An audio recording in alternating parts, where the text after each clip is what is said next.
Assalamualaikum warahmatullahi wabarakatuh. Apa kabarnya kalian semua? Aku harap kalian dalam kondisi yang selalu sehat, selalu bersemangat, dan selalu jaga kondisi dan imunitas tubuh kalian supaya kita terhindar dari namanya Omikron.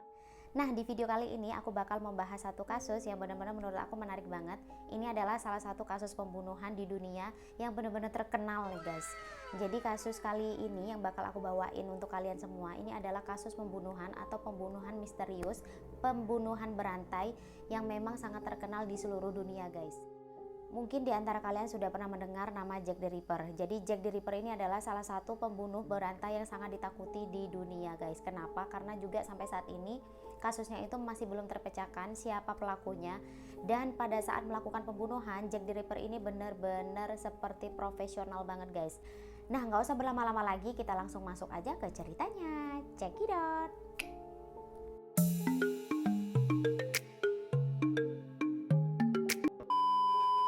Sama seperti legenda kolor ijo yang ada di Indonesia, Jack the Ripper ini dikenal sebagai pembunuh yang betul-betul sangat misterius sekali. Jadi setelah ia melakukan pembunuhan, ia hilang begitu saja, seperti kayak hilang aja kayak gitu guys.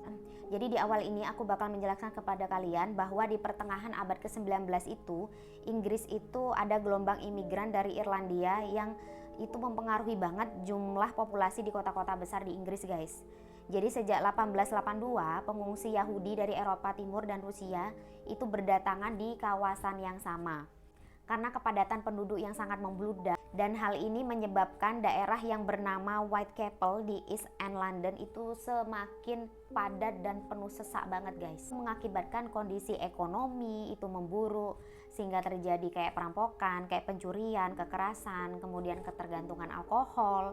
Itu tuh udah jadi hal yang lumrah aja gitu di daerah itu. Dan di tahun 1888 persepsi ini itu dikuatkan karena banyaknya terjadi pembunuhan di daerah tersebut. Dan inilah yang bakal aku bahas kepada kalian semua di video kali ini guys.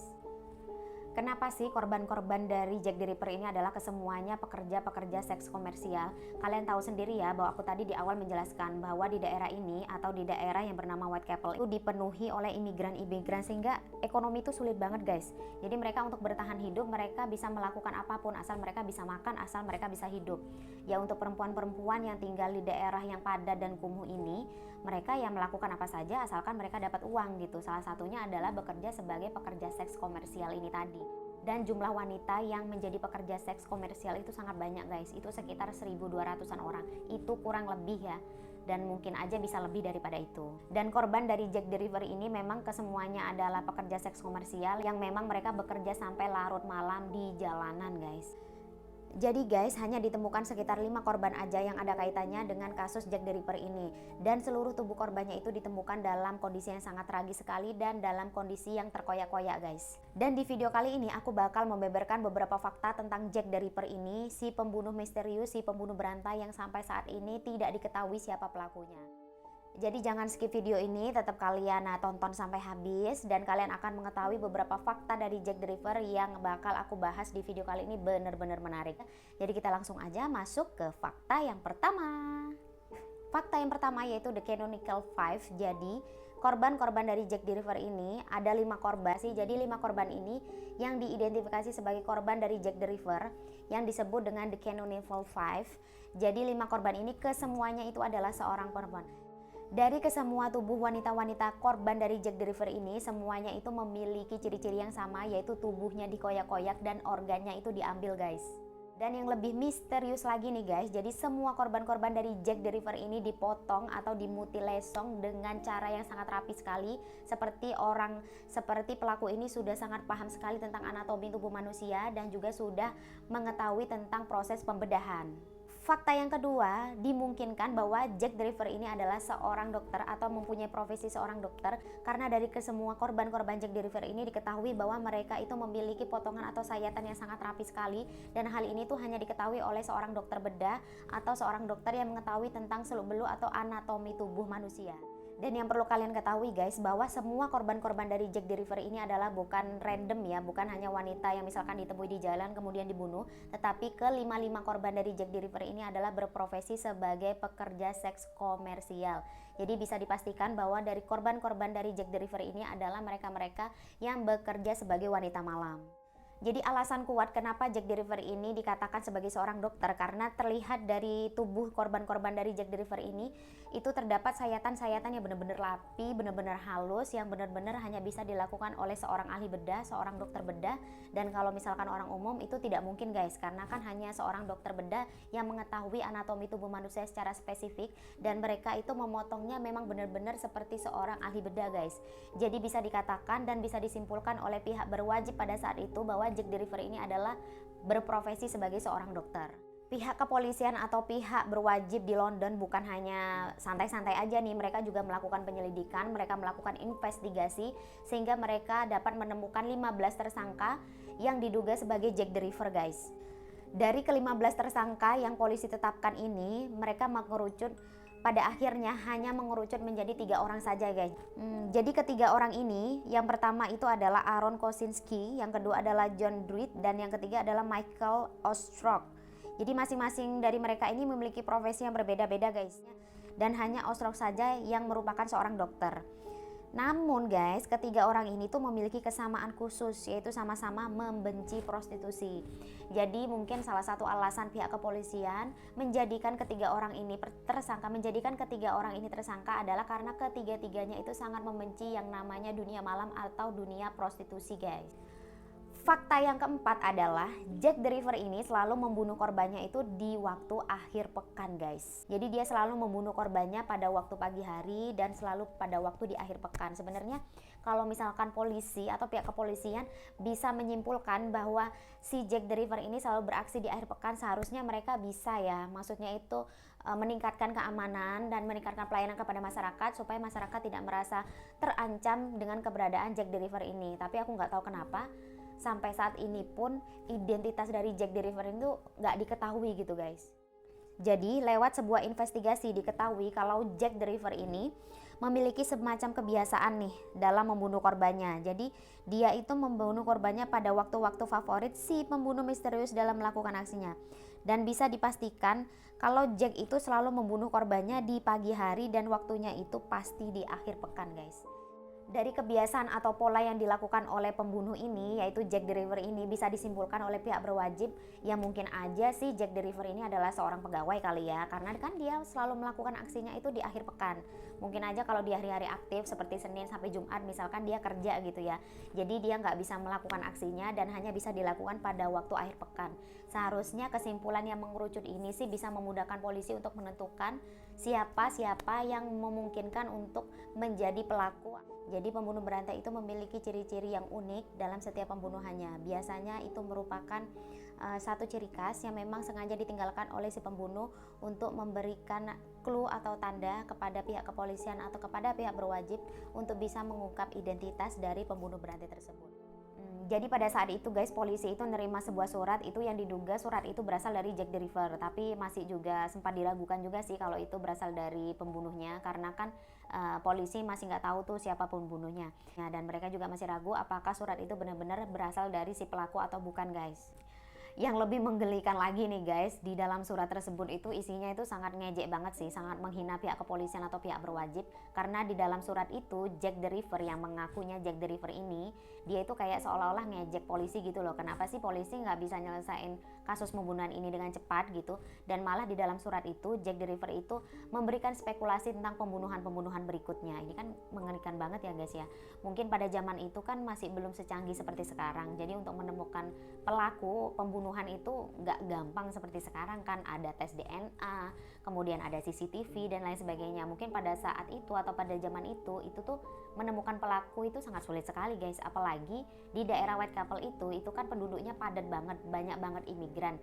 Dan mungkin aja nih ya Jack the Ripper ini adalah mungkin warga lokal yang nggak terlalu menarik perhatian mungkin kan, sehingga polisi itu selalu nggak nemuin dia tuh siapa gitu loh.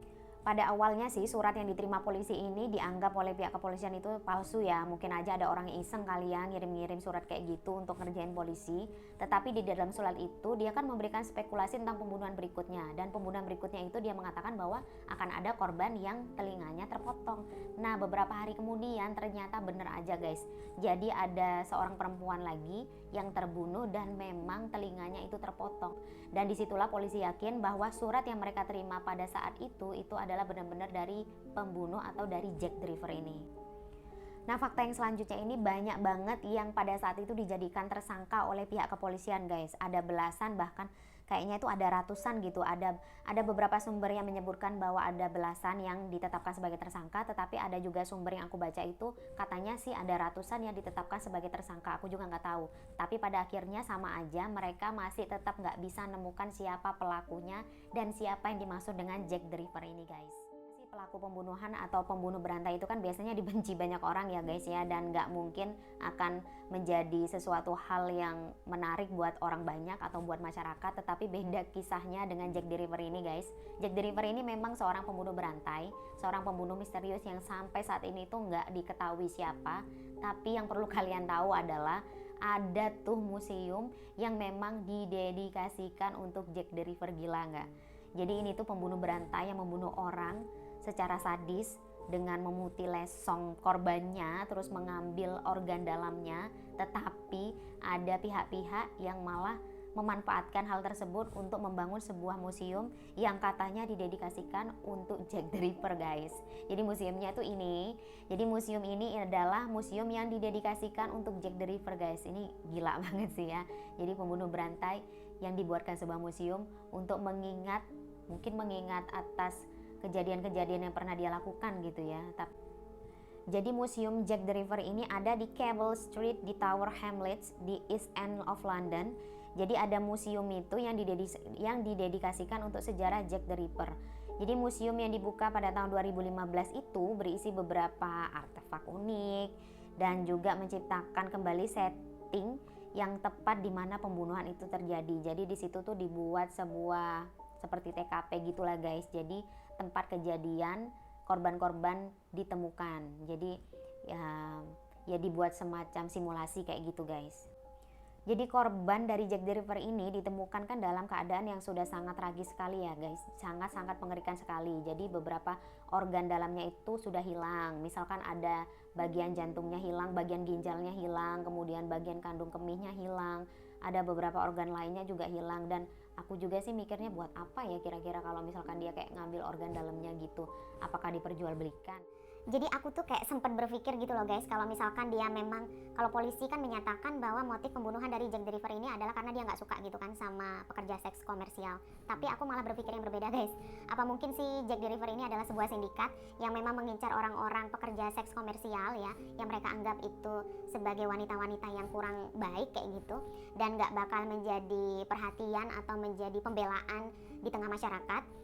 Dan mereka mengambil organ-organ dalam mereka untuk diperjualbelikan kayak gitu kan. Ada ya kayak human trafficking yang mereka menjual organ-organ dalam manusia, dan itu kan harganya mahal banget, guys.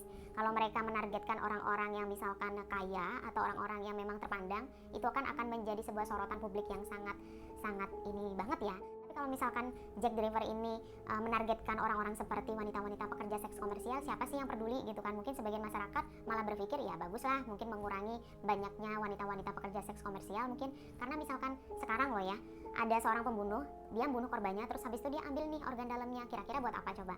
Masa dia mau simpan aja sebagai souvenir atau apa? Memang ada sebagian pembunuh berantai yang seperti itu, tetapi korban dari Jack the Ripper ini kan benar-benar spesifik banget. Jadi dia memotong bagian tubuh korbannya dengan sangat rapi sekali, mengambil organ dalam dari korban-korbannya ini, dan potongan serta sayatannya itu benar-benar rapi, guys. Dan aku rasa ini pasti dilakukan oleh profesional banget seperti dokter bedah atau yang mengetahui tentang susunan anatomi tubuh manusia. Jadi bukan orang biasa atau bukan orang umum, guys. Jadi kasus dari Jack the Ripper ini sampai dengan saat ini tepatnya sekitar 120 tahun lebih mungkin ya, itu tuh nggak terpecahkan, guys. Dan aku harap sih kasus yang aku sampaikan pada hari ini bisa menghibur kalian. Dan di video selanjutnya aku bakal membawakan kasus-kasus pembunuhan yang hampir sama atau hampir serupa seperti kasus Jack the Ripper ini, yaitu kasus-kasus pembunuhan atau pembunuh berantai yang benar-benar melegenda dan terkenal di seluruh dunia. Nggak hanya di satu negara, tapi ini di seluruh dunia. Dan aku harap di video kali ini kalian seneng dengerin cerita yang aku sampaikan. Dan aku berharap juga kalian gak lupa untuk klik tombol subscribe-nya, klik tombol like-nya, juga tombol share-nya, dan juga boleh deh kalian klik loncengnya. Jadi setiap aku upload video baru, kalian gak ketinggalan dan langsung bisa nonton video-video aku. Nah, aku harap kasus yang aku bawakan barusan bisa menghibur kalian di waktu kosong dan di waktu senggang kalian. Dan terima kasih banyak kalau kalian sudah klik subscribe. Please deh kalian klik subscribe karena subscribe itu gratis guys. Jadi itu tuh tinggal ngeklik doang dan bantu aku supaya channel aku ini semakin berkembang. Jangan lupa untuk selalu jaga kesehatan kalian, jaga kondisi dan imunitas kalian supaya nggak kena Omikron ya guys ya. Kita harus tetap berhati-hati dan tetap menjaga supaya kita tetap sehat dan selalu bisa bersemangat beraktivitas. Makasih banyak kalian sudah mau tonton video aku kali ini dan jangan lupa klik tombol subscribe-nya. Makasih banyak guys. Dadah. Assalamualaikum.